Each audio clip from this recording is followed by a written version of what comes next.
step outside right? just a tad It's bit, cold still. we would be perfect. And you were saying Sempervirens Mhm. worked there before the care program? Yeah, yep, for about 6 years. Oh, wow. Sempervirens, the crisis unit, mobile response, kinda anything crisis realm, that was me. So this has been your realm Yeah. for quite a while Yep, now. yep. And how long have you been with the care program for Eureka? I hired on August 1st, and so, the first couple months there were program development, and then we actually kinda soft launched in January with the hiring of our first case managers. January. Okay, so 2 months under your belt now. Yeah, yep. How do you feel like it's going? So far, so good. I mean, more work than we can keep up with the current staff, and so, the goal is to keep sorting out funding and getting more staff and just kinda ramping things up, and yeah, Seeing how it's everything goes. exactly. Yep, yep. How do you I guess we should lay out what was the need for the care program in Eureka? What sparked the desire to start that? Yeah, I think, there's a real need in getting folks from point A to point B as far as services go. Services in Humboldt, there are a lot of agencies doing really passionate work and doing it really well, and it's just sometimes difficult even for, like, care providers to figure out which agency is gonna be the most appropriate to go to or how to, navigate getting a client from, say they're at Open Door and they need to go to Social Security to, reestablish or get their ID or not their ID at Social Security, get their Social Security card. And then from there, they need to go, back to Open Door, but then they also need to go to a pain referral or they need to, then get mental health treatment and they need to, go over to behavioral health. And then that's two appointments to get in for a doctor there. And, it's difficult to navigate a lot of that, even for folks who are doing really well, much less if all of a sudden you have some sort of impairment, like, you're hearing auditory hallucinations, or, you have profound depression and your motivation is tanked and you don't want to get out of bed in the morning. Um, and so, for folks who enter crisis, that they come out of that crisis, we have some services that help with that. We have the crisis unit, folks can, if it's to the point where they need to be on a hold, they can be on a hold and go to the hospital and they can get services. But when they come out of that, sometimes there isn't always the follow up available. Sometimes it's not easy. Maybe they don't fit, the box that, each agency needs them to fit into for their funding sources or whatever.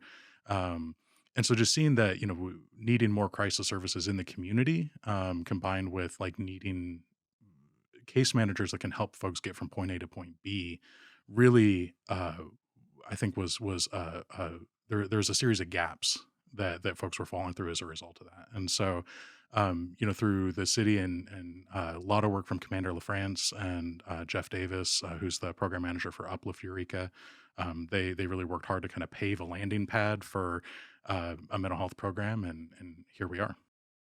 Yeah, I mean, it seems like there's a lot of hoops to jump through, even if everything was going well for you. Oh, And then to absolutely. stack on if you're homeless or if you're experiencing drug abuse or mental health to try to go through all that and deal with one agency and then get bounced to the next agency. And then it would just be a lot to traverse. It is, and there's the unfortunate thing too, where a lot of substance use and mental health are often differentiated, and in the broad scheme of things, I mean, they're all health issues, right? And we've come a long ways in society in knowing that substance use isn't a moral choice; it's a disease, and there's a biological correlate, and you actually have effects in the brain that change as a result of the substance use that cause you to crave the substance more.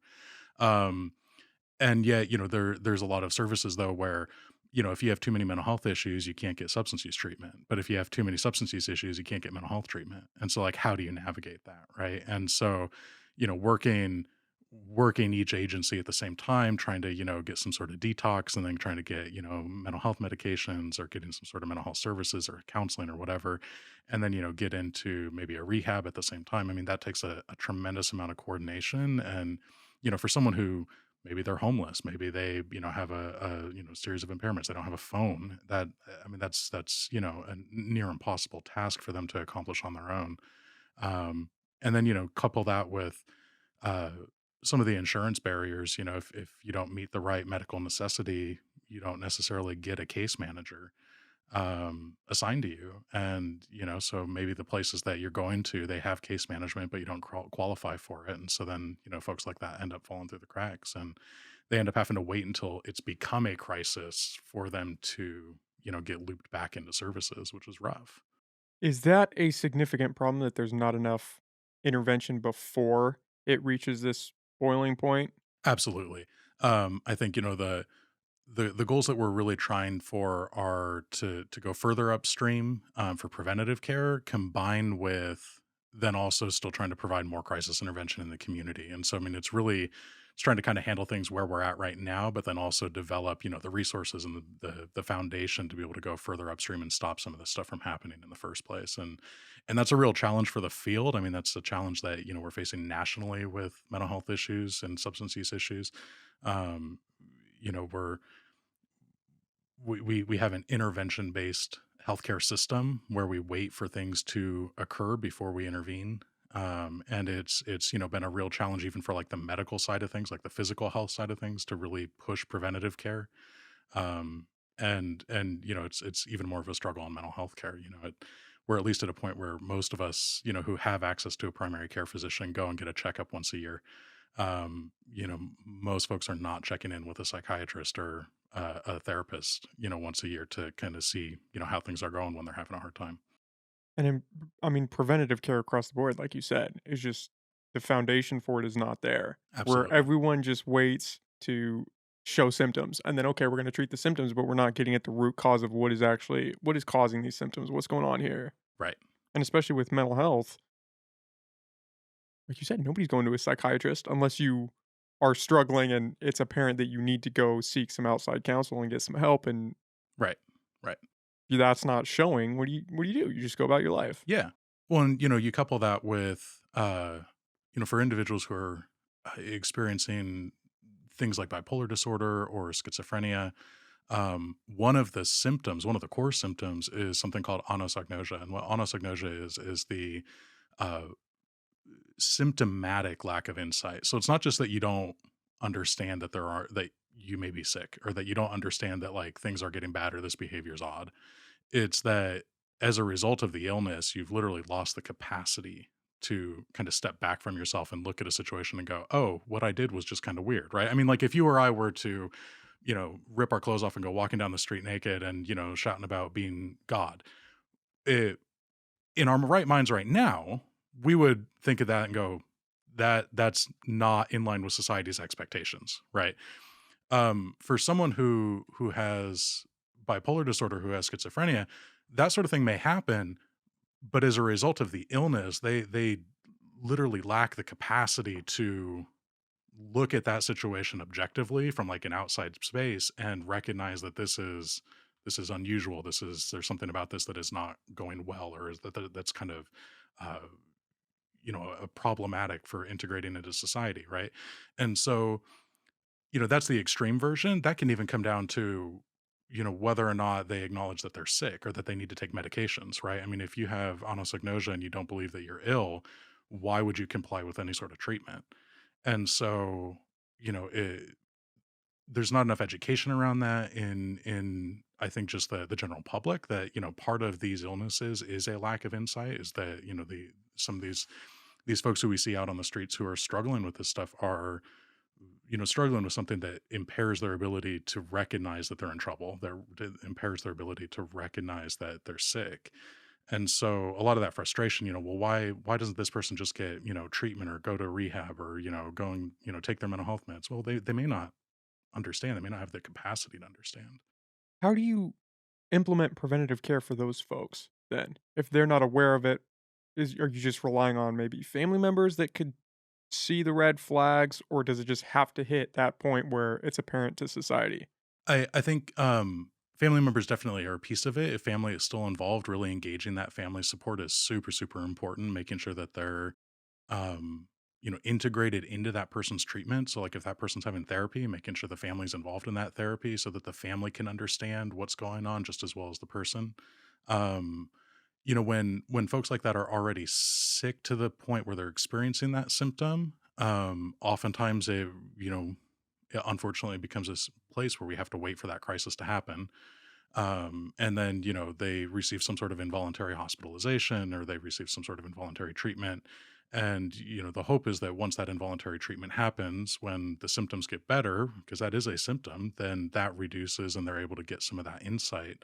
That's kind of the time to really strike and make sure that they have good therapy, make sure that they have good treatment, and that they're plugged into services so that they can understand and practice while they're doing well that this is something that I need, and that helps. And then, yeah, plugging in their social supports or, friends, family, a good therapist that's going to see them regularly.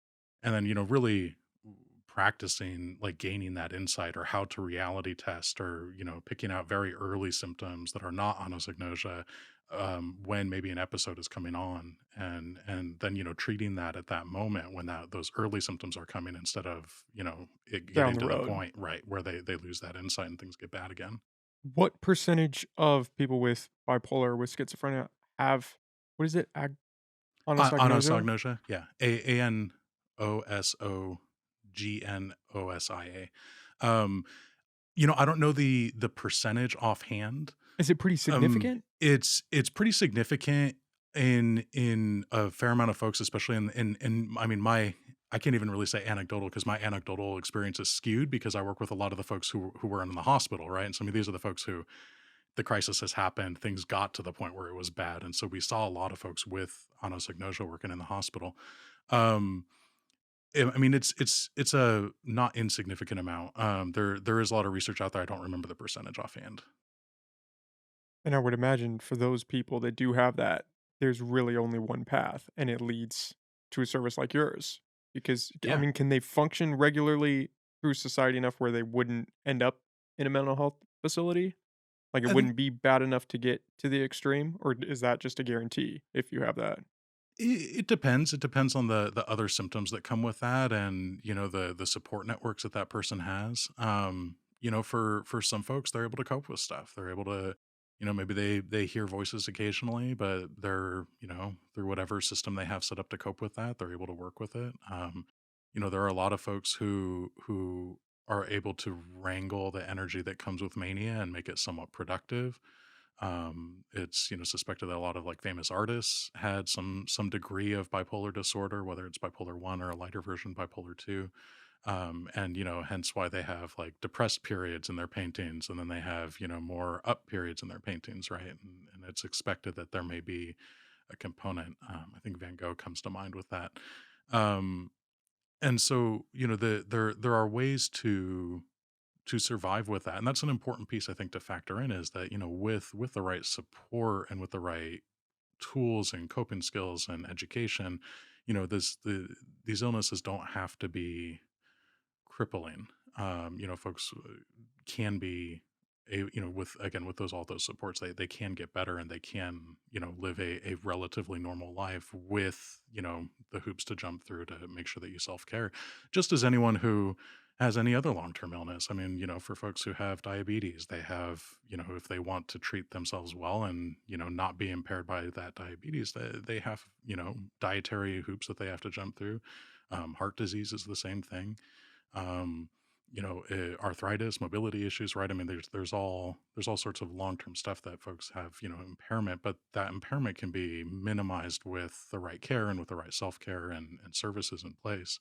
Um, I think it's again maybe because mental health is more stigmatized and uh, in the sense of like preventative care lags behind physical health a little bit more. It's maybe a little more difficult to get those things in place. Well, again, the key being support and care.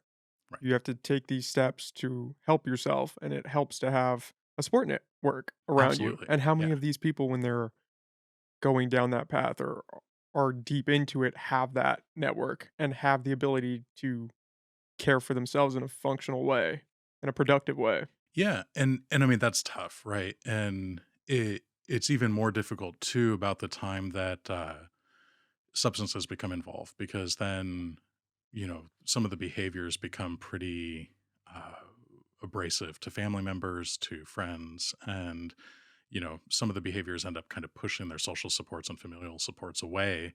And then as a result, when things are at that crisis level, there aren't those supports to engage, which is really awful. And it becomes this kind of downward spiral where the symptoms push folks away, but then folks pushing, being pushed away actually makes the symptoms worse. Um, and it's difficult, and some folks don't have it. I mean, some folks just don't, and that often results in, more inpatient admissions because they don't have those supports. So when they spiral hard, and it becomes, point where it's a crisis, and they end up, detained on a psychiatric hold, and um, it's a rough situation. Are drugs fairly intertwined in the mental health story? I think drugs are often intertwined in the mental health story. I mean, if we go back to, the beginning of humankind, right? I mean, we've been trying to alter our brains and get high since, we The figured out we beginning. could, right? I mean, there's evidence, thousands of years ago that we were, chewing on cacao leaves, or there's another plant in um, the Asian continent that, people are able to kind of get an altered mental status, so to speak. Um, and I think as we've evolved and progressed in society, we've just gotten, more and more creative and more effective at getting higher or adjusting our brain.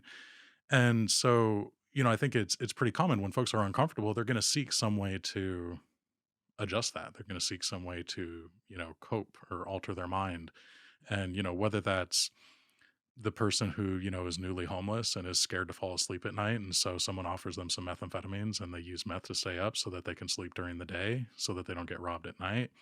Or whether that's, the person who has profound anxiety and, uses cannabis to reduce that anxiety. But, in the long term, cannabis can exacerbate anxiety by decreasing natural coping skills. So, it's similar to, I guess, in the sense that, medications, right? If we look at drugs versus medications, I mean, all of them are substances we're using to adjust chemically. Some things are better than others, obviously.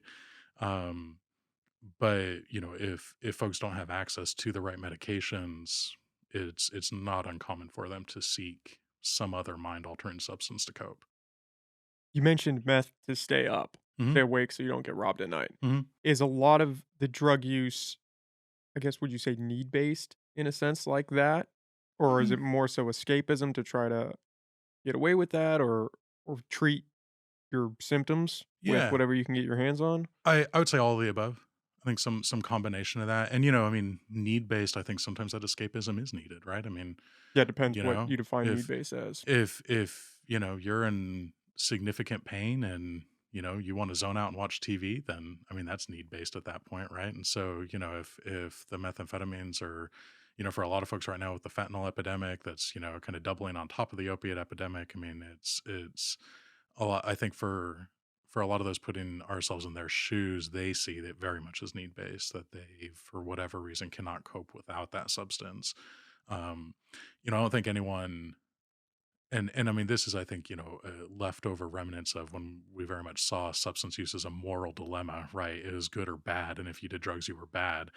Um, and it's not, right. I mean, we know, again, we know there are the biological correlates. We know that there's an addiction component in genetics and all of that. And so I think when you look at individuals who are uncomfortable, no one wants to use a substance that's going to make them worse, right? I mean, objectively speaking, if you can offer someone a solution, two solutions, one that has minimal side effects or no effects at all, and one that is really awful, and you tell them it's gonna be neurotoxic, it's gonna cause cell death in your brain, it's gonna cause teeth decay, and all these other health issues. Everyone's going to choose the one that doesn't have the issues, right? But if that one isn't available and folks are still uncomfortable, then they're in a position where they have to choose, well, do I cope with my current discomfort, or do I use this substance that I know will hurt me? And, that may not be so much of a conscious choice for a lot of folks, but it's a choice that is made nonetheless. Um, there's even like mice studies that is, this is supported in, where if, they had like two, oh, how did it go? They had one cage of mice where, or maybe been rats, mice, whatever. The rats were in a cage. The cage was too small. They kind of overpopulated the cage, right? So the size of the cage did not meet the capacity that was realistically needed.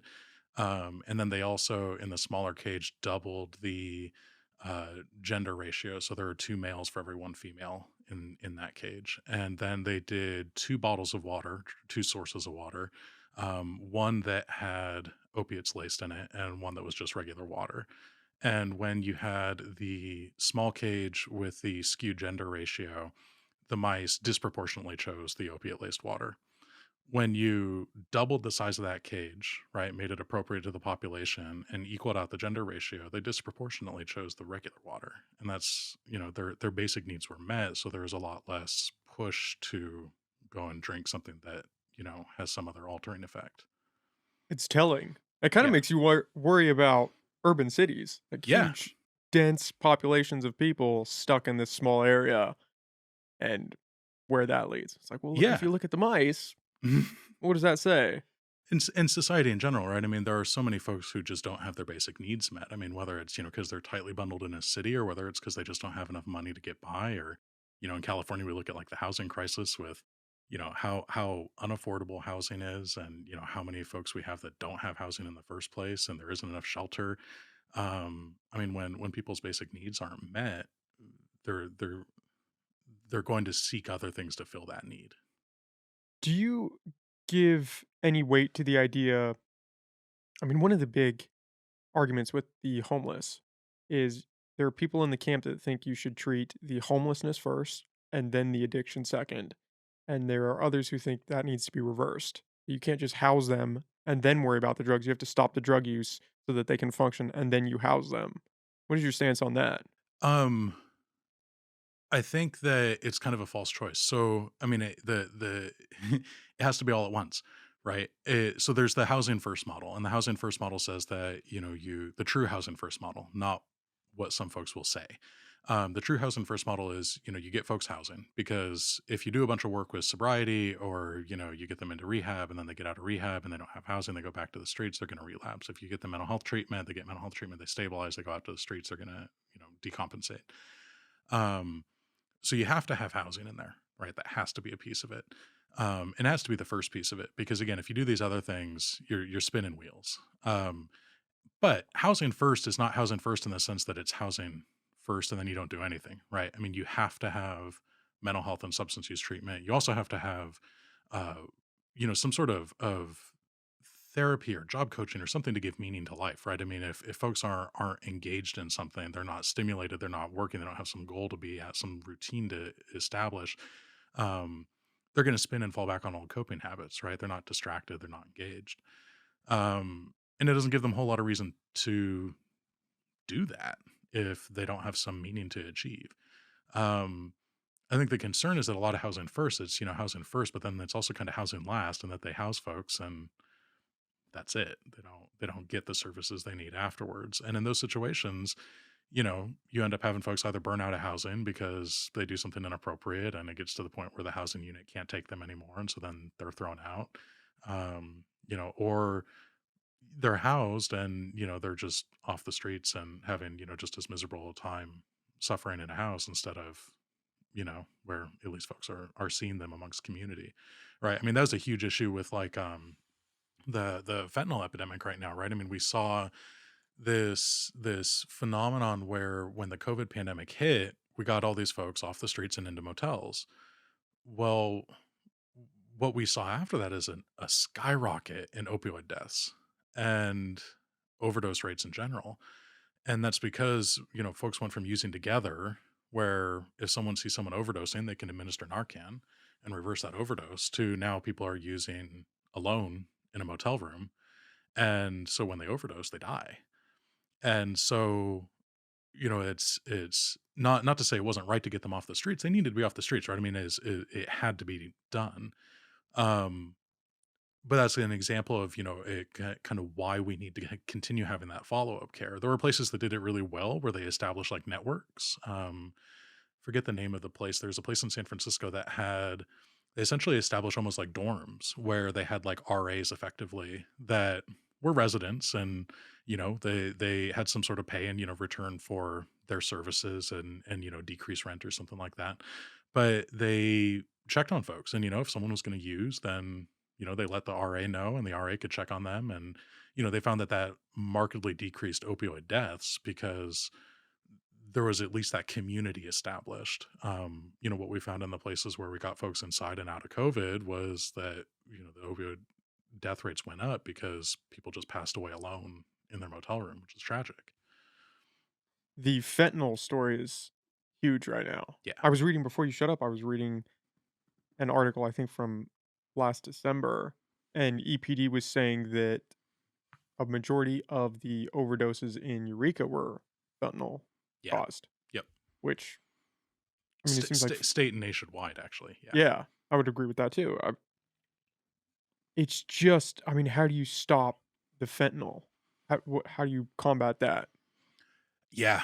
I mean, that's the Um, problem that's plaguing everyone right now. Nobody has any good solutions. We're stopping it at the border, but we're only getting a fraction of what's actually coming into the country. One, it's difficult, right? I mean, I hate to say it this way, but I mean, heck, the silver lining to heroin was that someone at least had to be importing opium and someone had to be growing poppies in some field somewhere, right? I mean, there's a huge infrastructure that was needed for that, and fentanyl could just be created in a lab. Um, and it's a lot smaller and easier to smuggle. And so, I mean, you have this issue where, yeah, it's a lot harder to regulate, it's a lot harder to stop and track. Um, and yeah, certainly don't pretend to have a solution to that. What I can say as far as harm reduction is everybody, you, me, everyone, should have Narcan, and get trained for that. Public health will give it out for free. They will train you for free. The training's like 30 minutes. Um, California's actually passed laws to where you can't be held liable for administering Narcan to someone you see who's down and possibly overdosing. There's no negative side effect to the medication.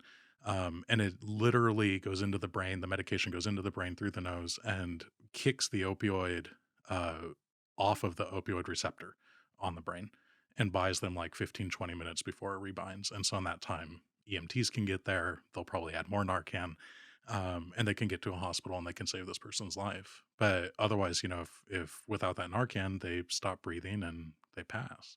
That's kind of a Um, scary thought yeah, because it means that things have gotten so bad.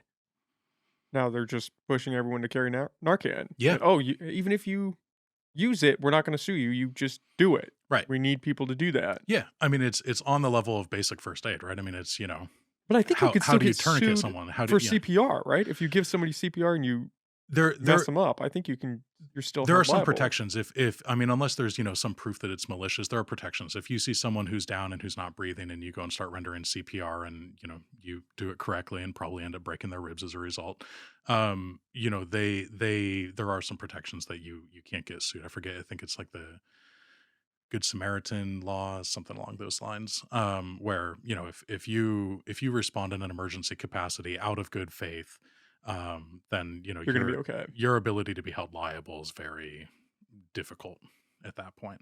Um, and so and Narcan's the same way. I mean the public health departments essentially see it as equivalent to providing CPR or providing rescue breathing to somebody. I mean if you see an emergency and you choose to go in and engage and save that person's life, they're gonna give you a helping hand in not being held liable.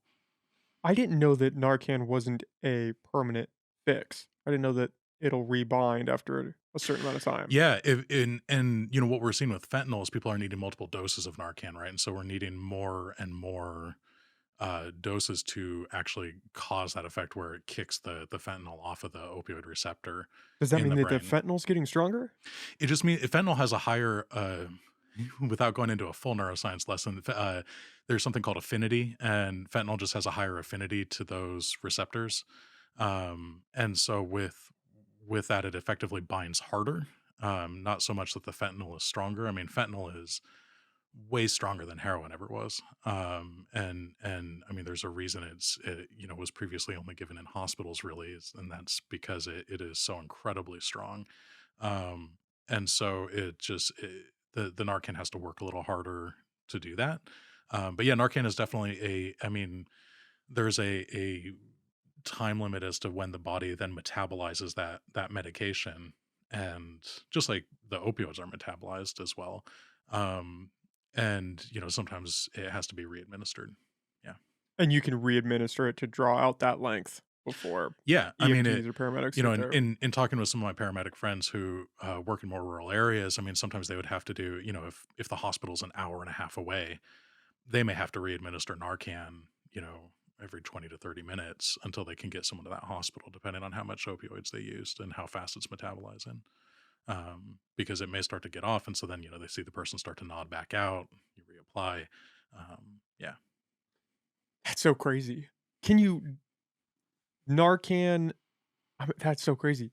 If you repeatedly use Narcan, is the person when the effects of the Narcan wear off, are they getting high again, or would they just knock out because it's an overdose?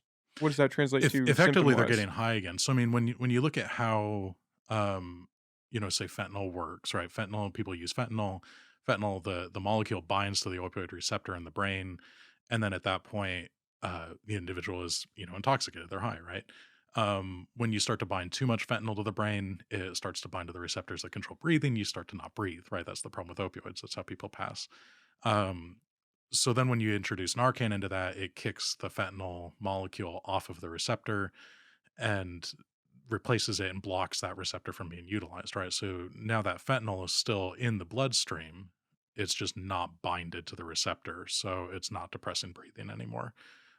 Effectively, then when that Narcan is metabolized, if there's still fentanyl in the system, it will then rebind to those opioid receptors and, people will become intoxicated again or possibly overdosing again.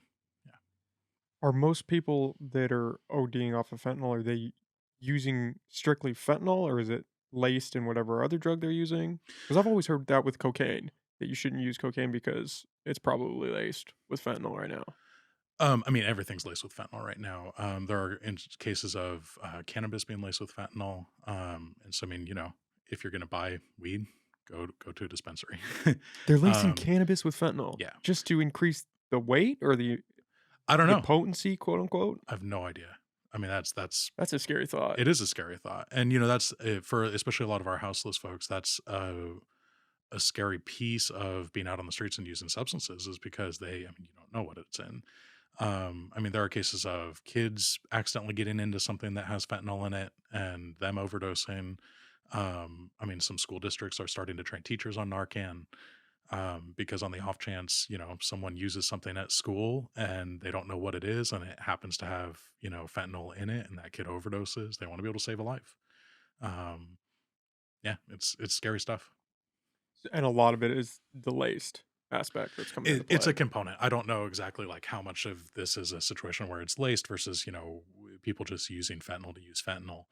Um, but I mean, it's definitely a scary component. I mean, whether it's in methamphetamines or whether it's in, cocaine or whether it's in cannabis, I mean, it's out there. I don't know what you do about that. And I don't understand the incentive to lace everything with fentanyl. I mean, if you're looking at it from a business standpoint, which is kind of not necessarily great to do, why would you wanna kill off your clientele? Why would that make sense to put this drug? Because it only takes a incredibly small Yeah, amount to overdose on fentanyl. right. I don't understand it. I mean, for folks who are seeking if their perspective is, I want a quote unquote better high, I don't know. I mean, yeah, from you're right. From like a purely business model, it doesn't make sense to kill off your clientele. Yeah, Yet, I why would mean, you want to? there have been businesses that have been trying to kill off their clientele for years. I mean, look at the tobacco industry. And that's been working, Yeah, so, I yeah. mean, maybe there is an argument to it, I guess. Yeah, that's a good comparison. It just I think it speaks a lot to where we are in society, that even with all these dangers, people are still going to drugs, looking for either the escape or for the help or to just take a breather from whatever circumstance there is. They still want the drugs. hmm It is. I mean, That's like a cry for help. it is. It is, and it's. Cry for help. I should phrase it. Cry for help if you're struggling and it's a detriment to your life. Because some people can do drugs and Yeah. they're doctors or they're lawyers or they're Well, journalists. and I mean, that's a huge thing with mental health in general, right? Is for the most part in with the exception of paraphilias, which are a lot of sexually related disorders, most of the diagnostics in the DSM, which is kind of the mental health, dictionary for diagnoses, uh, have a little stipulation that it has to be causing impairment.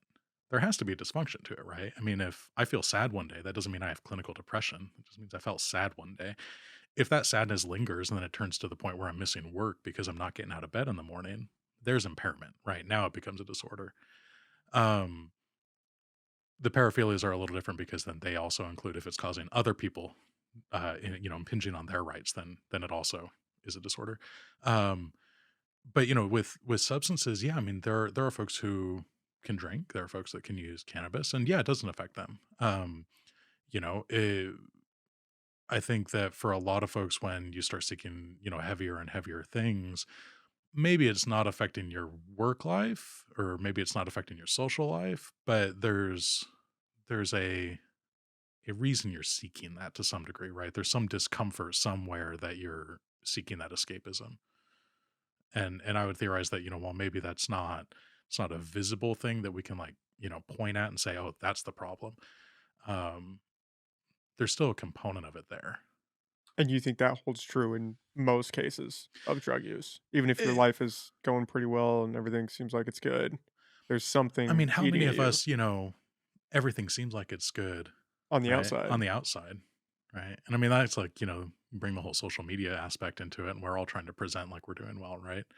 Everyone's, it's not it's not as popular to post, "Oh, my life sucks and this is what's going on." And, People still do people that. still do People that, still do and that. they get some attention for it, but, for the most part, there seems to be a real competition to, what kind of vacation photos can I Photoshop myself into, and, how can I present things as going well? And even the way we speak, right? I mean, when I walked into the studio and, you said, "Hey, how's it going?" And I said, "Great." And, and then I asked the same of you and you said, "Great." And, you know, either of us could have had a really garbage day not 40 minutes ago. But our base interaction isn't necessarily going to communicate that. We're not just going to go and disclose all of that. We're going to kind of smooth it over and say, yeah, we're doing all right, doing all right. um and I think that's a societal component, especially in the US, but I don't know that that's, not foreign in other societies as well. That desire to make things look like they're going okay. And so I think, for a lot of folks, they could be doing substances and, behind the curtain, so to speak, and, life looks good on the outside, but they're covering something up that's uncomfortable, whether it's a childhood trauma or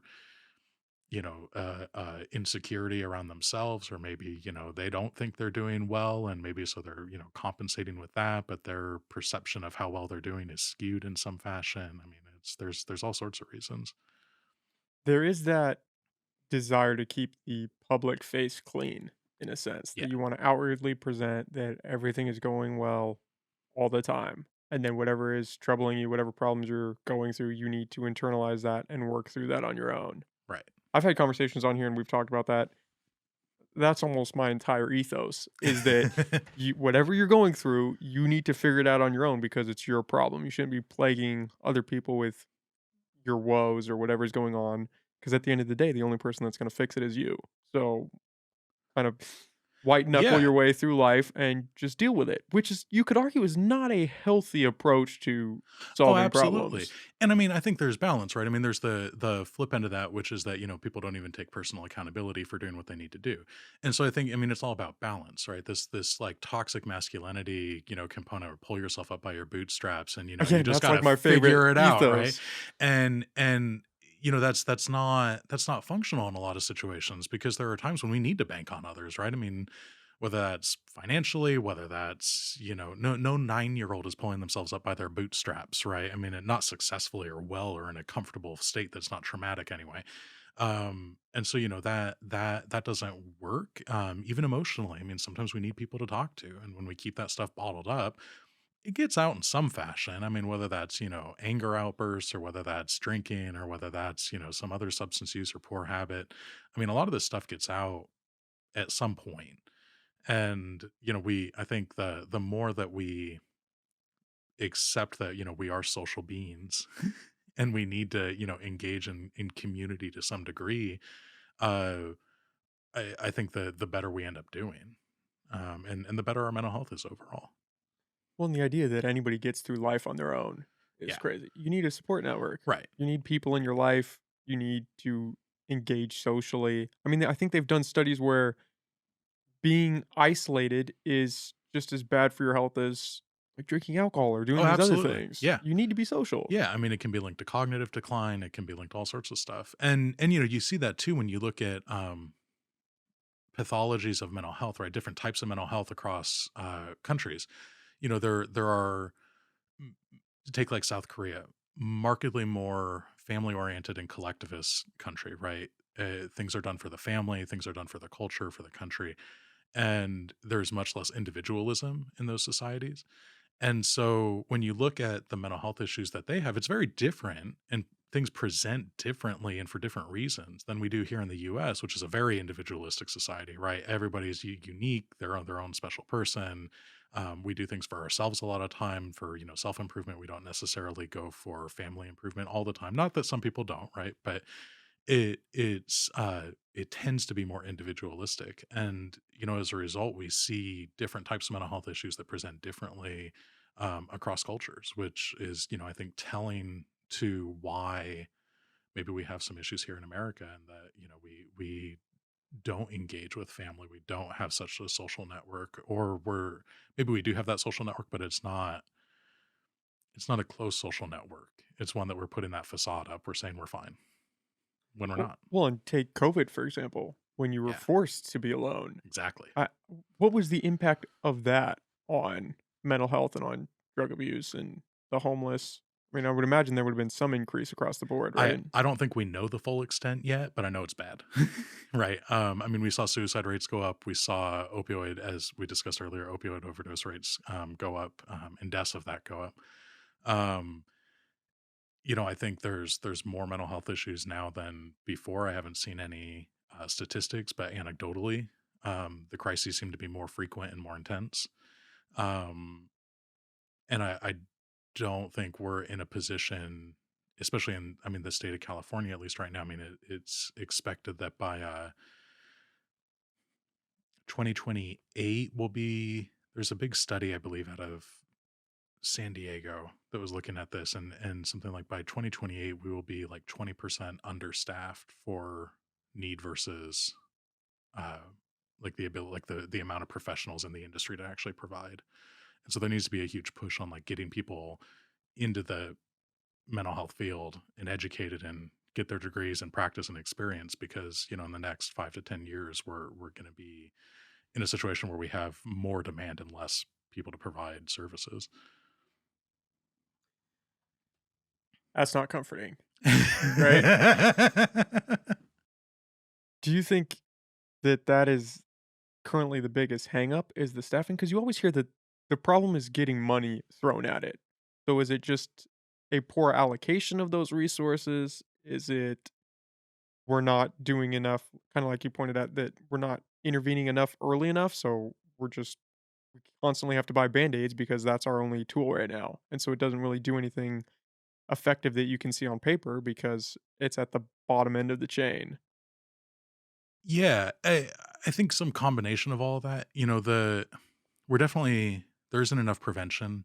I remember I read a study back in grad school that showed on a 10-year period, every dollar that was invested in preventative measures actually ended up saving about, they estimated $7 over a 10-year period, right? So while that preventative measure may have been more costly up front, say you have some massive, countywide program. It's going to cost $40 million up front, but it's going to give a lot of preventative care.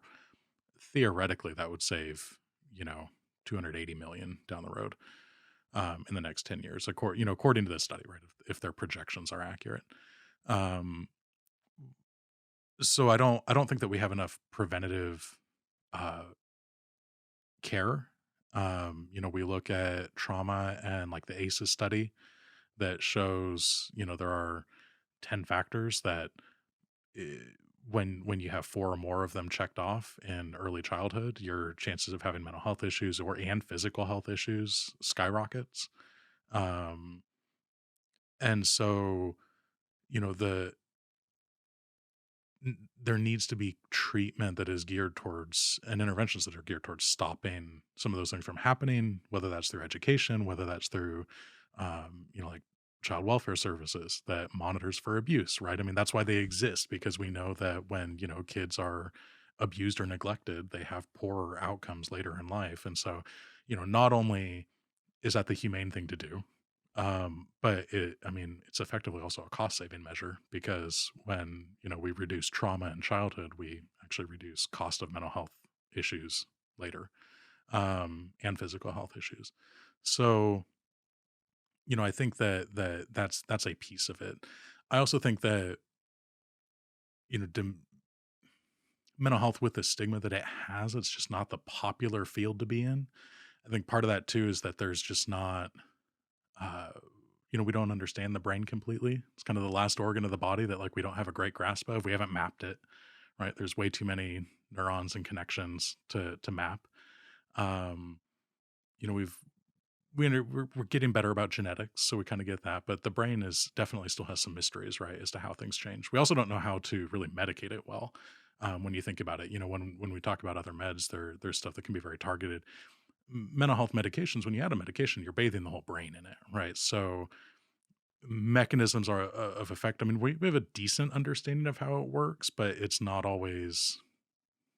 dialed in. Like we can't say it's a guarantee that, oh, when you add this med, then this part of the brain changes and does this, and then this happens. Because you're also affecting every other part of the brain with that medication. Um, and so I think because it's not totally well understood or as well understood as other fields of medicine, and because there's so much stigma, folks don't go into it as much. It also is a field where you need an incredible amount of patience with people. I mean, you know, if you think about it, most of us, when we see someone who's acting out or having some sort of mental health symptoms or, reaction to a substance that they used walking down the street, I think a lot of folks look at that and, if you're not working and you're not, meant to be working with that, you look at that and you think, maybe I'm going to cross the street right now. Right. That's a pretty standard response. And so, you know, it, why does that happen? Why do we think that way? Well, we think that way because we don't necessarily understand that that person might be sick, right? I mean, that's not where people's minds go to. No, not as many people see someone doing that and think, oh, they're suffering right now, or oh, that's a crisis. If we see someone who has their leg broken and they're laying on the ground and then, their leg is crooked and not bent right, we're going to call an ambulance. A lot of times when folks are having mental health crises and, in the community, unless they're causing a disturbance and, it's getting to the point where people are calling 911, uh, people just avoid it. And so, that stigma is real, and it's real in people going into the field of healthcare too. We're graduating less psychiatrists now than we were, 40, 50 years ago. We don't have enough therapists in the area. We don't have enough therapists statewide. Uh, you know, eh, Care for like lower level professional classes. So like mental health workers, right? Which is kind of like a mental health version of like a certified nursing assistant. We don't have enough folks filling those positions. I mean, that was in my time at Semper Virens. I mean, that was probably the most difficult position to fill consistently was the mental health worker position, just because it's an entry level, a more entry level position for that type of work, and it's rough work. And the pay isn't the best. I mean, it's not the worst, but it's not the best. And, it's a situation where, uh, when people look at that and they think, "Okay, I can go and I can work and make this much, and I can work really hard, be at risk of, getting hit, have to deal with folks who, are, uh, incredibly sick And and unpredictable. unpredictable." And, or, maybe I can be paid a little bit less or have a little less benefits and go work at, Winco or go work at the mall. Um, I mean, it makes it so that you have a difficult position to fill, and it's incredibly important. I mean, mental health worker staff, like a lot of CNAs, are the ones who are having a lot of the primary contact with those people because they're the ones who are doing a lot of the work, right? They're having the contacts with the patients, and the nurses or the clinicians are checking in with them intermittently, but it's very goal directed, right? It's very, I'm coming to you, we're going to do this thing, and then I'm going to step back. And so, it's a job that's very much needed. We don't have enough case managers. Case management's the same thing. I mean, these are the folks who are doing the legwork. I mean, it's like case managers for care. I mean, when I go out and see a client, it's risen to a crisis situation. And I go out, I do my assessment, we create a plan, and then I walk away. And then that case manager has to then go and fulfill that plan, right? They take that plan and run with it. And they're the one who's, then spending the next maybe anywhere from a half hour to a couple hours with that client, going from point A to point B to point C to point D, trying to get that safety plan activated. And that requires a lot of patience for someone who's, to work with someone who's really sick, who's having those types of symptoms, and to be able to stick with it and do that. It's exhausting. What made you want to go into this field and focus on mental health? What was the desire to do that? Well, I I didn't initially. Because you're a marriage and family I therapist, am. right? That's Yep. your background? Yep. Yeah. So my license is a marriage and family therapist. I graduated here at Humboldt. Um, initially I went to San Francisco State and I did graphics design, Kind of a and pivot. a little bit, and had an epiphany that I didn't. I looked at like the other 400 people who were doing graphics design at San Francisco State as a freshman and thinking, maybe not the best, outlook. um, and, went back and was kind of floundering around at Shasta College and, taking a bunch of different classes, thought maybe I'd do business at some point, and ended up taking a behavioral psychology class, found it fascinating, and the professor said, "Hey, like, you might make a good therapist." And so I went with it, and at that point, I didn't think much of it, but in retrospect, I'd kinda always been going in that direction. Um, I mean, in 8th grade, I got voted by my cohort to be a peer conflict resolution individual, and so, nothing that I volunteered for, just the entire 8th grade took a vote, and I was one of the, like, 4 people that they voted for to go to this training and do peer conflict resolution. In high school, I ended up, mentoring 7th and 8th graders in my sophomore year, and then ended up running that program for my junior and senior year. Um, and so really the graphics design piece was what was weird, because it's like talking with folks, helping people in, middle school, doing And the then same in graphic high design. school, and then graphics design for a year and a half, and then went back to, going to school for therapy. So, um, it's something that I think I've gravitated to. My, mom is a ICU nurse and, has worked her butt off her entire life, and, is it really believes that, even when folks are at their sickest, they still deserve to have someone there to, help and treat them. Um, and so I think I picked up on that mentality from her. I probably would have gone to med school and become a surgeon, but she kept telling me that med school will suck out my soul. I think she was a little biased though, because I worked with some docs who are all right. um, but so I landed in mental health. I think as a result of getting steered away from that, which I don't think is a bad thing. I like where I'm at. Did you ever practice as a therapist or you went straight into the mental health side? I let's see, I did a brief stint at Remy Vista, right out of school, and then jumped over to being a clinician at Semper Virens. Um, and would do therapy there, just not like your typical, in an office with a couch therapy. It looks different in that model. For about a year, I did have my own private practice and did therapy, just on the side, just carrying a couple clients a week, outside of that. But, when the pandemic happened, I kinda closed all that down just because I was gonna need to refocus my efforts on, uh, providing, overtime opportunities to the hospital. Um, and so it didn't really stick. I don't know that I'd go back to that per se. I like doing the crisis work. I find that fascinating. Um and, I'm at this point trained in it. I mean, I'm certified as a hostage negotiator. I've taken, crisis negotiations coursework with law enforcement. I'm on the crisis negotiations team. And I've been fortunately able to retain that position coming over to the city from the county, and still get to kind of collaborate and integrate with all the folks that go with that. Um, and so, I don't know that I'd go out of the crisis realm at this point. Not burnt out yet. You But feel that like it's a good fit for you. yeah, yeah. And I mean, the beauty of the mental health field, and I mean, if I give this for a pitch for, anyone listening that ends up, wanting to go into mental health, is it's one of those fields where you never have to stop learning. Like once you have a degree in it, you can just pivot. And, if you're doing hospital work and then at some point you're like, I can't do hospital work anymore, you could go to a primary care clinic and you could do, basic therapy in a clinic. If you get bored of that, you can go open up a private practice and do that sort of work. If you want to go back and get certified in EMDR because you're bored of the cognitive behavioral therapy that you got trained in school, then you can go and get certified in EMDR and go do that. I mean, there's so many parts of the field that you can go do at any point. And so, I mean, I look forward to that. I like to learn, and so kind of get to do that for the rest of my life and my career. But not burnt on the crisis stuff yet.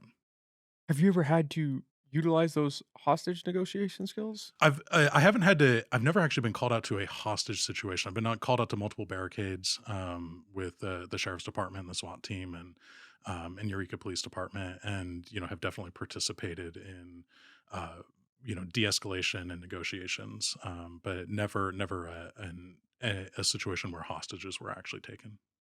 I would imagine those 2 skill sets pretty much coalesce with one another, that Yeah, they complement each side. absolutely. I mean, a lot of that, especially when folks are barricaded, something has gone wrong, obviously. And that person's distressed. And, none of us think well when we're distressed, right? When our fight or flight is activated and, we're completely amped up and adrenaline is pumping, we don't always make great decisions. None of us do. And so, when something's escalated to that point, that person's in that state too. And so, having whole teams that are dedicated to the de-escalation of that um, is really helpful. And especially if things have escalated to the point where SWAT is involved, and they're doing their tactical piece, and they definitely prefer a peaceful outcome where negotiations works, and I we do think that. everybody But prefers that.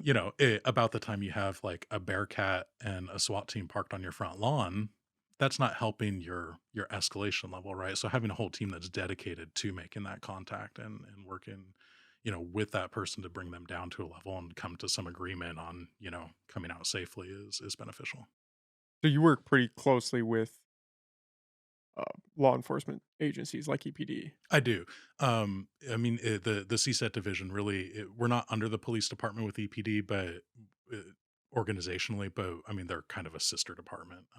We work really closely with them, um, and a lot of our work goes hand in hand. CARES, my department, Crisis Alternative Response of Eureka, the calls will go through dispatch, and so if someone calls, 911, or if they call the non-emergency line and they describe a situation that they need help with that sounds like a mental health situation or sounds like something that maybe doesn't necessarily need a police officer with a firearm at, they can dispatch our team and then we can go out there. And so, welfare checks, hey, haven't heard from my mom for a little bit. She's, elderly. This is her address. Can you go check on her? Cool. We can go do that. Um, you know, family member just made a suicidal statement. There's no indication or risk that there's any sort of violence. Cool. We can go do that. Check on them, safety plan, talk with them, help de-escalate things. Then there are clients who maybe there is some aggression, maybe there are some safety concerns, and at that point, then we can co-respond with EPD, and we can either stick with patrol and patrols out there, or EPD has their kind of more mental health specialized department, CSET, which is Community Safety Engagement Team, and that's the team that now Commander LaFrance really pushed and dedicated a lot of energy to build in. Um, and I mean, it works. I mean, they do like 80% proactive engagement, and they have really amazing effects as a result. That's one of those sad stories that we've been hearing over the past few years is police officers responding to mental health situations, and maybe the individual is slightly aggressive or is wielding some sort of weapon, and then it ends up with them being shot. Hmm. It seems like that has been a frequent occurrence over the past few years and has resulted in people calling for organizations like yours to respond in place of police Yeah, officers. But is there a threat of safety? Are you ever worried about responding to a call, even if it doesn't seem like it's in the moment, maybe a police officer is necessary? Are you worried about it escalating to that point and not having one present? absolutely. I mean, I mean, to be very clear, like mental health field work is one of the more dangerous parts of the mental health field. Um, Couple that with the fact that violence against healthcare workers is skyrocketing across the nation since the beginning of COVID. Uh, I mean, ER nurses are, you know, getting the shit kicked out of them regularly, which is tragic and awful. another reason why we want our team out there, because if we can support them with any mental health patients, we want to do that. Um, so it's definitely a concern, and there's never going to be a situation where you remove law enforcement completely, right? I mean, you're always going to need a police element to be accessible to a mental health call. It doesn't mean you need it at every call, but you need it accessible at every call, because with mental health issues and substance use issues, there is a chance that that becomes violent, just like there's a chance that any other call becomes violent. Um, the data shows that individuals with mental health issues are no more violent than the rest of the population. um, the things that change that are substance use, where people are disinhibited, and they don't control their behavior as well, uh, and paranoia, right? When people are in that fight or flight state. When people are feeling paranoid and they don't know if they can trust you, they're scared, they feel like they're going to be hurt. That kind of increases their ability to act out to, in their perception, defend themselves. But to first responders, it might look like they're aggressive and violent. Um, and so, I think that mental health needs to become more mobile and integrated with law enforcement, in the sense that we need to get out there and take kind of some of our responsibility for caring for these folks, right? I mean, if we're mental health professionals, it's our job to care for folks who have mental health issues. And, if we just let law enforcement take that on, we're kind of not fulfilling like our end of that bargain, so to speak. And so, I mean, the way I see it is, creating teams like this is the natural progression to us taking responsibility for actually treating folks everywhere, not just comfortably in a clinic. Well, it makes sense. Why would you not want somebody there that's trained and able to de-escalate the situation and understands what is going on and how to kind of pivot and redirect? Right. Yep. Yeah. And I mean, there have definitely been times where uh, the law enforcement uniform helps, right? Maybe someone complies and they de escalate a little bit more because they see a cop present, which yields a safer outcome. And so that's good. At the same time, it's important to have your law enforcement staff trained in de escalation so that they don't engage in behaviors that are escalating, right?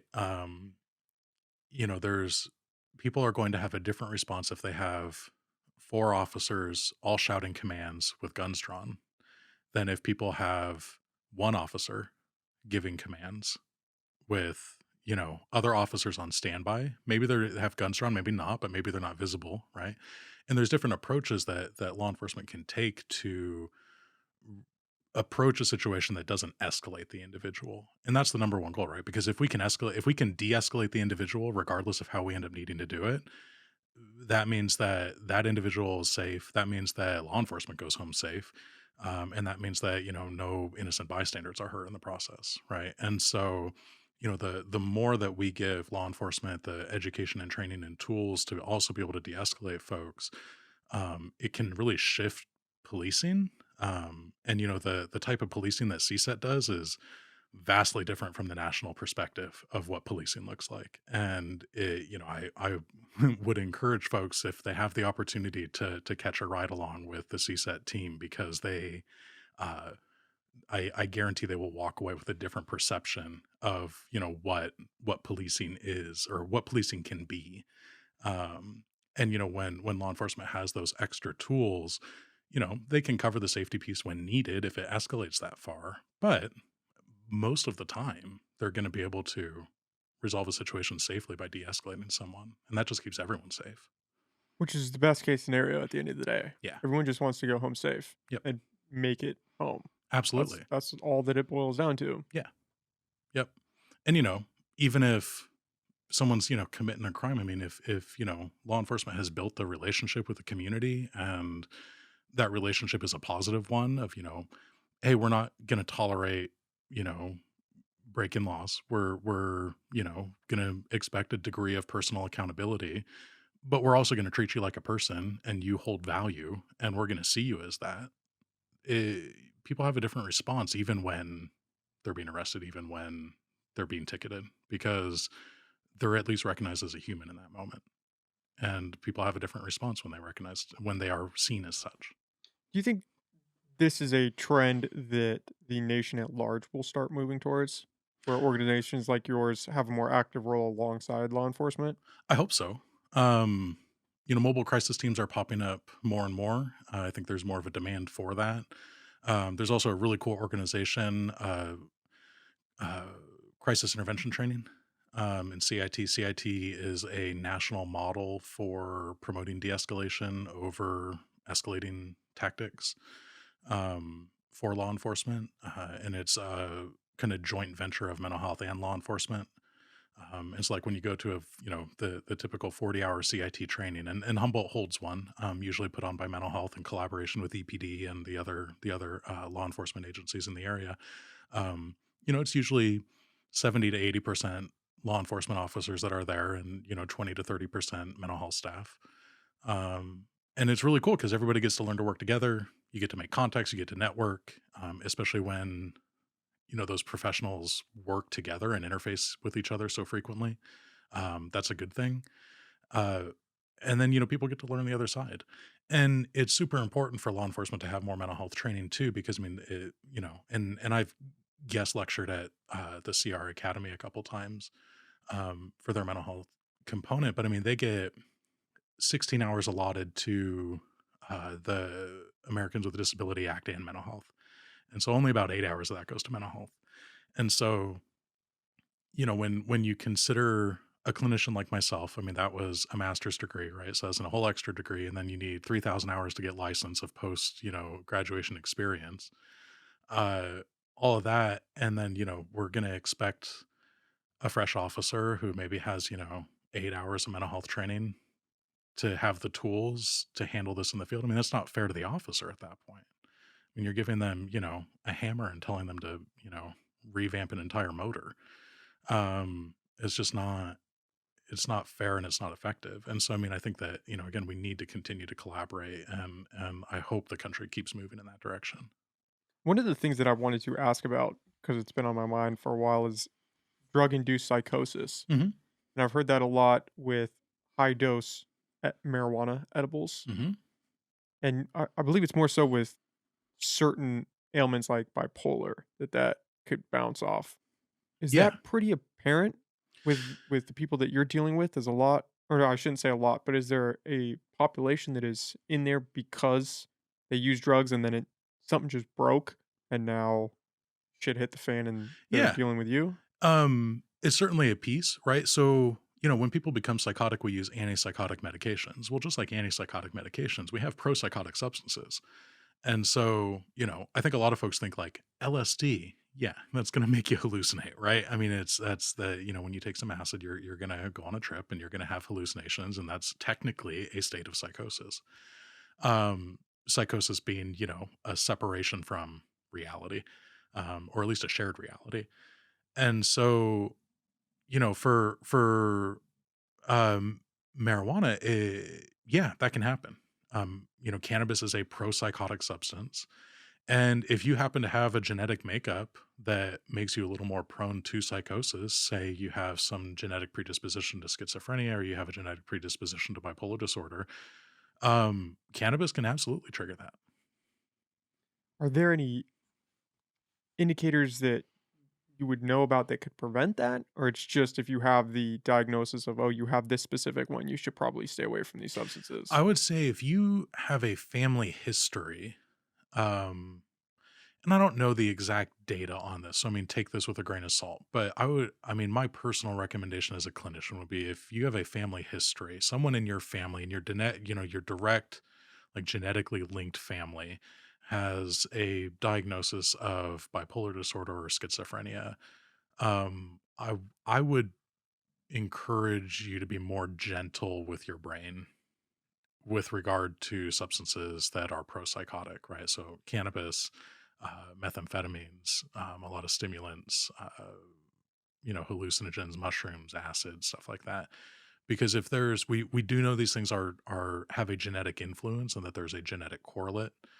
And so, if someone in your family has those symptoms, you kind of at least have to have a discussion with yourself around whether or not you want to risk triggering any disposition that you have. one of the ways of thinking in that I've heard that it's not necessarily that it's the drug that is pushing you over the edge. Maybe you would have already gone over the edge later in life, and this is just speeding that up a little bit. Do you believe that?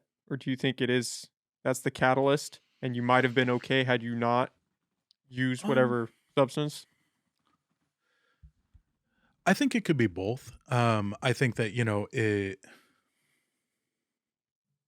there are some folks who have a predisposition, and we know, like, for example, men usually have a first break for, if they have schizophrenia, their first break is often 18ish to 28.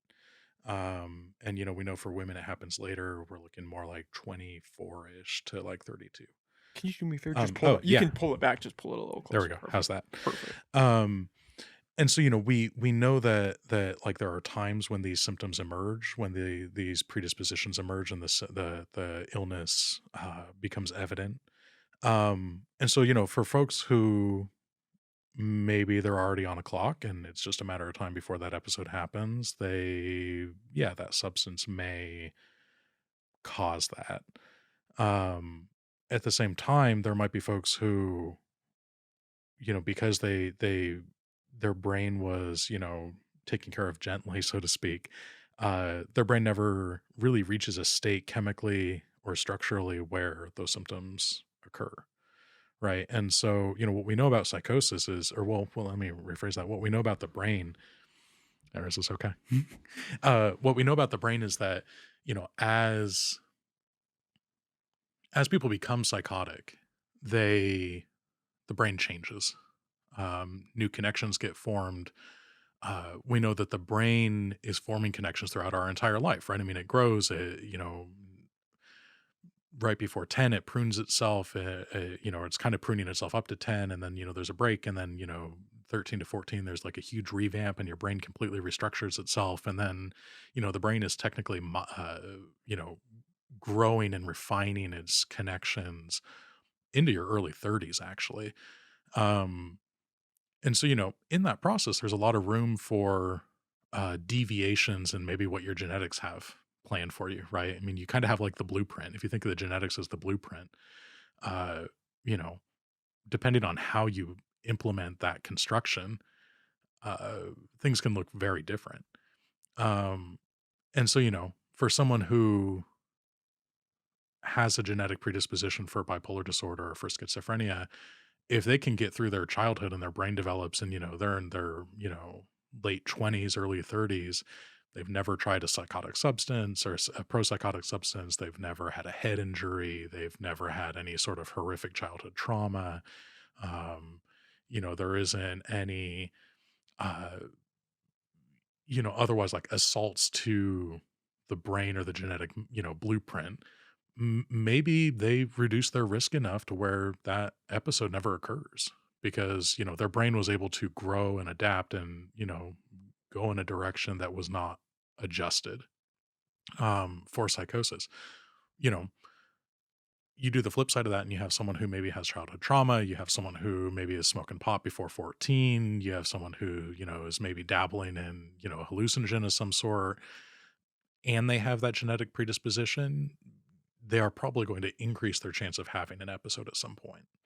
Um, you know, we can't prove a negative that that person may have never had an episode if they didn't use that substance, but based on what we know of how the brain forms connections, which is essentially the if we go back to the neuroscience classes from grad school, the old saying, neurons that fire together wire together. Right. And so, in a sense, your brain is a muscle, and that when you use certain neural pathways, those neural pathways get stronger, and the ones that you don't use get weaker. And so, effectively, for folks who use pathways that result in psychosis more, those pathways get strengthened. Therefore, it's easier for them to become psychotic. And so that's kind of the hypothesis as to why, some of those substances may increase the likelihood of having that break and then it becoming more of a full, long-term disease. is that because you opened the door, so to speak, to those pathways being used, then the predisposition, it's easier for you to go in that direction. It's easier for your brain to adapt a psychotic state. Um, but a lot of that is, I mean, again, because we can't We just map don't the really brain, know. we can't follow. I mean, gosh, just in the last like 10 to 20 years, we've actually been able to start, getting some incredibly high tech scans that can follow, uh, you know, neural pathway, the, signaling. And even then it's only, large pathways, right? I mean, we're not finding, singular pathways of neurons going from point A to point Z, or really recycling the alphabet a couple billion times. Um, and so, that's the hypothesis, but we know that, and anecdotally, I've seen this for folks who have routine episodes. Um, it's easier for them to decompensate, and it's harder for them to get better. And it's almost like, if you think of the metaphor of like you start at the top of a staircase, um, the more episodes you have of psychosis or the more episodes you have of mania, maybe the first couple times you go down 3 steps, you go back up 3 steps, but eventually you get to a point where you're down 3 and up 2. And it gets harder and harder to get back to that baseline because, one, psychosis and mania are neurotoxic. That's the brain does not like those states. Um, but two, you are strengthening the pathways to enter those states in the first place. With mania specifically, take bipolar for example. If that goes untreated, do those states stay constant in their highs and lows, or will those progressively get worse? Um, I mean, depends on the person. Schizophrenia and mania are, uh, with bipolar disorder more than schizophrenia, episodic to some degree. Um, Unmitigated mania will eventually shift to some sort of depression, right? I mean, that's bipolar. There's two poles. You'll shift back down to a more neutral state or to a depressed state, after some period of time. Psychosis, less fluctuation, but people still wax and wane in their severity, if not mitigated. Uh, and so, it's it's difficult because, again, with the neurotoxicity of those states of being psychotic, I mean, it's toxic to your brain. Being manic for a long period of time is toxic to your brain. And toxic in the sense that, like, the cells don't tolerate that well, right? I mean, we're looking at using the equipment really, really roughly. Um, over time, as someone grows, older and older, if they have a slew of episodes, yeah, maybe the presentation changes. But we know that the brain gets tired faster, and that can be seen with, um, cases of, situations where folks with long-term mental health issues who've had many episodes, they're at risk for developing dementia earlier. Unfortunately, a lot of the medications are also rougher on the brain than we would like, and that can increase risk for cognitive issues later in life. um, and so it's a difficult trade-off, right? It's Because, a double-edged sword. yeah, whether it's the medications or, the pro-psychotic substance, it's gonna have a effect on the brain, and that may have side effects on the brain as well. Um, and so, really it's about, well, like, working with folks for balance and, trying to help increase coping skills in other ways that don't use substances, right? Therapy, deep breathing, meditation, grounding techniques, um, building routine. I mean, it's amazing what can happen to the human body and for mental health just by having routine, going to bed around the same time every night, waking up the same time every morning, making sure you're eating, regular meals around the same time every day. Uh, Having something to do every day, having purpose, finding something to go and do. I mean, just that alone can be a stabilizing factor for mental health, even for folks who have psychotic disorders. Right. I mean, hence why a lot of inpatient facilities are so regimented. They have group programs with a schedule, and they're going through that schedule, and they develop that routine because folks who are there for a long term, or longer period of time, that routine can be stabilizing. And so, there's other ways to stabilize some of these things. It doesn't just have to be medications. Um, but it's about balance. Well, exercise, right? Yes. How Yep. important is exercise? I believe it's as effective as SSRIs, right? Yeah, I mean, it depends on the study that you look at. I know there was, I think I saw that headline recently that It was there's a flying study, everywhere. yeah, that there was a study that was finding that it was just as effective, if not more effective. And I mean, this was back into grad school, so this was some years ago. There was research that showed that for like mild to moderate depression in particular, exercise could be more beneficial than an antidepressant. And that doesn't mean one or the other. I mean, that means you could theoretically do both, right? I mean, you could be taking an antidepressant and establish an exercise routine, and that would be fantastic, right? For a lot of folks, well, backing up to exercise real quick, exercise we know changes the brain. We also know exercise releases and stimulates the production of I may get the neurotransmitter wrong, so maybe I won't say it. We know that it can regulate the brain in a similar fashion that some of the medications do. And so, um, we know that by establishing that exercise routine, we can get some of the same benefits. We can get some of the same neurological changes as medications by doing that exercise. Um, and so, for that, with like coupling that with therapy, we know therapy does some of the same stuff. We know that, then the meds work also. And so, finding some balance between these three options. I mean, whether you're doing, exercise, or whether you're doing therapy, or whether you're doing medications, or all of the above, or some combination, those are all ways to help stabilize and provide balance. Diet's another big piece. How important is Um, diet? Huge. And I mean, you look at some of the studies that are rather terrifying actually when you start to think about it, that the bacteria in your gut probably have more effect on your behavior than anything we ever thought before. um Depending on what your diet is, I mean, that's going to change your entire mood. And so I mean, that's a huge piece, right? And making sure that we're eating well. When we don't eat, that triggers our stress hormones. So for our folks who are houseless or who are food insecure, their brain is at a heightened stress level than, say, you or I, because we ate breakfast this morning or we had lunch, right? Um, for folks who can't sleep, um, when people don't get a night of sleep, the reaction in the brain is similar to when people don't eat.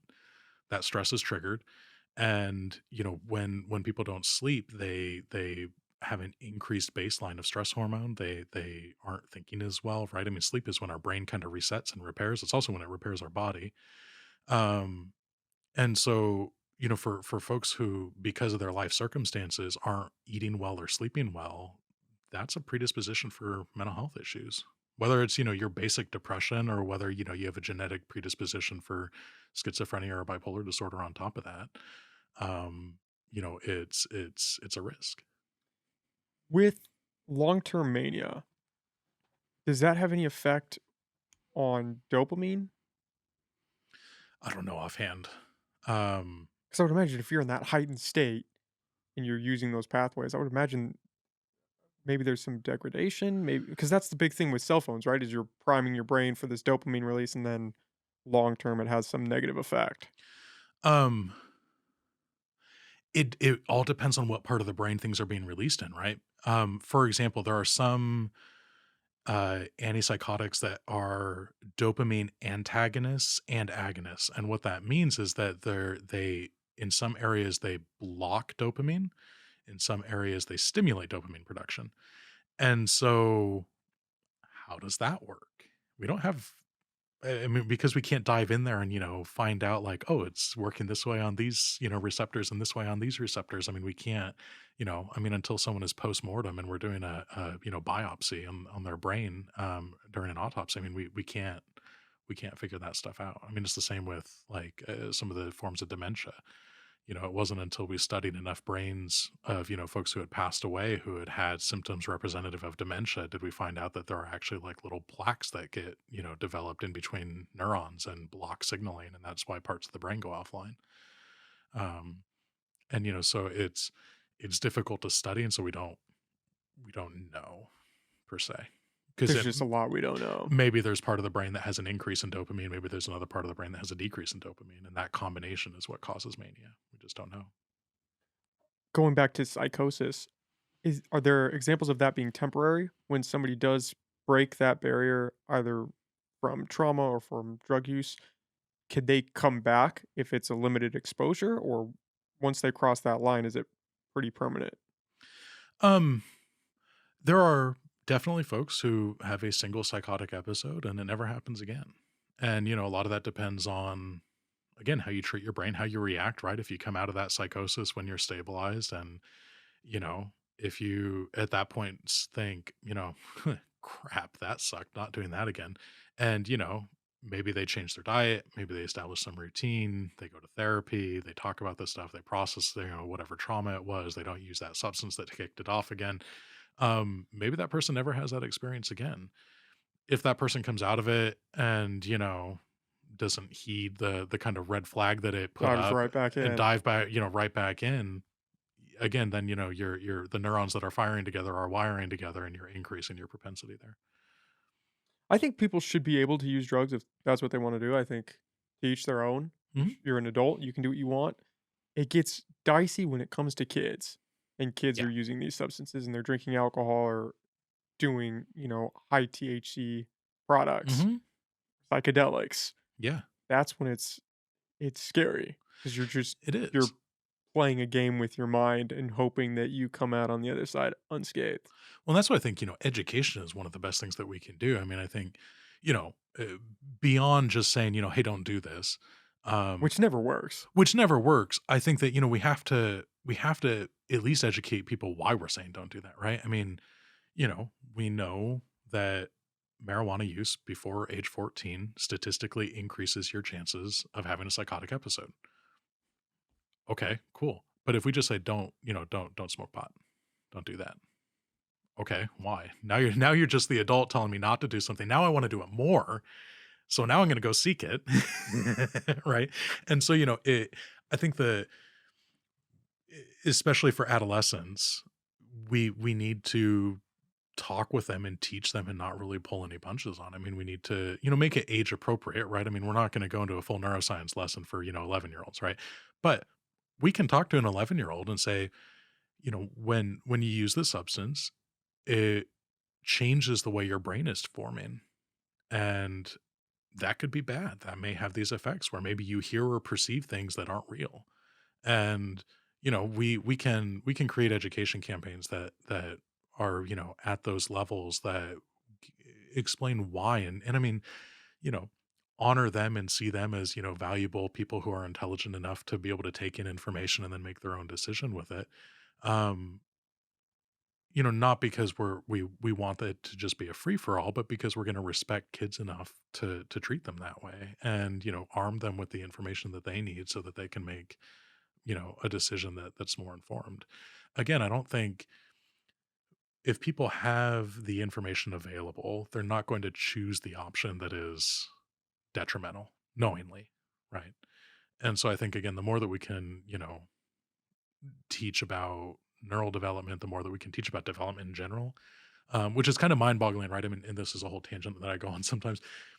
The idea that in like high school, we don't talk about how the brain develops and how our body develops and how cells, I mean, we cover biology, right? But the fact that we don't cover like the mental health part of that there are whole stages, right? I mean, like our brain is doing different things at different times and we don't like touch on how social development works, how our brain perceives threats, how, the reason that adolescents are more impulsive and reactionary is actually because their brain's signaling capacity is actually slower. And so when they have an impulse, the whole stop button, the part of the brain that says, maybe don't do that, that's a bad idea, actually doesn't work as fast as the other parts of the brain that have developed. And so they're more inclined to just jump and do what they're thinking, as opposed to when you're 25 years old and that stop button has fully developed and it's firing just as fast as the rest of your brain, and then we have a bad idea and we think, "Yeah, maybe I won't do that," right? And so, the fact that we don't educate around that, we don't talk about that in school is sometimes a little mind-boggling. And, with my own daughter, we've had these conversations and she's 14 now and, is aware of uh the effects of substances and we've talked with her about human development and the development of the brain and all that. And I mean, it's completely anecdotal and biased, but I mean, she's doing okay with that. She seems to have a pretty good grasp of it. Um, and I think the more that we can do that with all children, probably the better. Um, and then with the idea of everyone having a choice, yeah, I think even adults need that education, right? I mean, yeah, if you're 30 something and you want to go and use acid, cool. Should you probably know, like, what it might do if, you have certain genetic predispositions? Probably. Like, Well, let's how do you do make that. the informed decision if you don't have Yeah, the information? exactly. You're just You're just flying by doing the it. seat of your pants, Yeah. which is I always come back to I recently learned that alcohol can lead to cancer. Mhm. I had absolutely no idea, and it makes so Yeah. much sense when you think about it. Yeah, I mean, alcohol's toxin, and it Mhm. does its job pretty well, Yep. but it can lead to this, and Yep. how many people don't know that? Right. Well, and it leads to liver failure, right? I mean, But it you can't make the decision, "Okay, should I drink or should I not drink?" And right. it's situational, and you can make decisions based off of that, but you should have the information that there is this chance, because Right. otherwise you just don't know. Yeah. And I mean, again, I think that's why health education is so important and why it should be integrated into curriculum earlier and earlier. And, yeah, if you just have someone telling you drinking's bad, don't do it. Doesn't mean It doesn't anything. mean anything, right? And so, if you actually educate and you talk with folks and, explain that if you drink alcohol every day heavily for your life is A, going to be shorter, but B, you may go out with, the varices in your throat bursting and, gargling on blood, and it's a really horrific scene. That affects people. If you've already been drinking for 40 years, then you have the addiction component to struggle with. And so getting that information after you've already put in 40 years of drinking, that's a difficult situation because then it's like your brain is already wired to want alcohol. And so at that point, is that education as effective? No. But if we did that early on and, we were telling kids that, like, obviously not as graphically, that, hey, like, this can actually, shut down your liver, and then you can't process any of the toxins or any of the food that you intake as a result. Um, I think that I mean that's helpful. It helps people make a decision. It helps young people make a decision. Whether they're kids or whether they're young adults, and that education piece is important. Honest education at every level is Yeah. important, because even if you are that guy that's in his 50s and you've been drinking for 35, 40 years, maybe you can turn it around. Maybe you could cut back, dial it to a few drinks a Right. week if Yeah. you just had access to the information. And especially, like you said, for kids, Totally. knowing going forward in life, especially with mental health. I mean, if Yeah. you want to drink and do all that, great. Nobody's arguing against that. But I keep coming back to the psychedelics. Like, you're playing this game Oh yeah. It's and rolling the dice. you're hoping that you come out okay. Yeah. I mean, if I self disclose a little bit, like I'm terrified of the idea of using hallucinogens, right? I mean, have certainly been with folks who have used hallucinogens and they're like, yeah, great trip, expanded my mind, cool stuff. I have no history of bipolar disorder or schizophrenia in my family. I don't know anyone in my family who's ever been psychotic or manic. So, probably statistically speaking, pretty low. But knowing what I know, like my risk aversion level is not comfortable with rolling the dice. Right. And that's effectively what you're doing, right? I mean, anytime you use a substance, you're rolling a dice as to how your brain is going to react to that. At least the first time, right? And then after that, your brain's going to react pretty consistently because that's what it's wired to do. But, until you've done it, you really don't know. And so, I mean, I think folks have to have an honest conversation with themselves around, do I want to risk this? But in order to have that honest conversation, you need to know the facts and you need to know what can happen and whether, what are the chances that it will. And I don't wanna shit on psychedelics, I'm a huge proponent for those.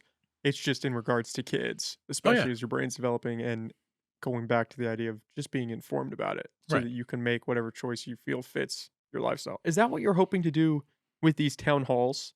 Because that's actually how I found you, was the town hall, the Hmm. Mental Health Hmm. 101. I think it's Saturday? Yeah. Yep. This Yep. This Saturday. this Saturday from 2 to 4:30. Doors will open at 1:30. We're gonna have a panel of four experts in the field and kind of do like very brief presentations, then just open things up for Q&A for a long time. So just like part of that education piece. Yeah, that's a big piece of it. Was that Did you feel like that was missing in the county currently, or was there a call for this kind of information seminar? I think a couple different pieces. When I joined the city of Eureka, and I'll back up real quick, that event will be at City Council chambers, so at City Hall, 531 K Street. Um, but when I joined the city, uh, I went to a council meeting or two, and I watched a couple of the streams, and I noticed this phenomenon where there are a lot of folks that had a lot of passionate frustration, right? Passionate frustration being that they've recognized something's wrong, they recognize something's not working, namely the mental health and substance use system, and they don't necessarily have an idea of how to fix it, and so they would come to council meetings and they'd vent at council during the public comment section, which is great. People should absolutely do that. Freedom of speech, right? Go and advocate to your local government, but council can't respond. And so you have this situation where people are venting and there's no way to have a dialogue. There's no way to correct misunderstandings with information. There's no way to, you know, shift stigmatizing narratives. There's no way to have a discussion around these things and come up with creative solutions with the community because the council members can't talk back, which, you know, if I put myself in that position, which is kind of what I thought at the time, and like that'd be infuriating. I mean, here you are getting these comments, and I mean, the part of me is like, no, like let's help, let's talk about this, let's figure out how to make it work.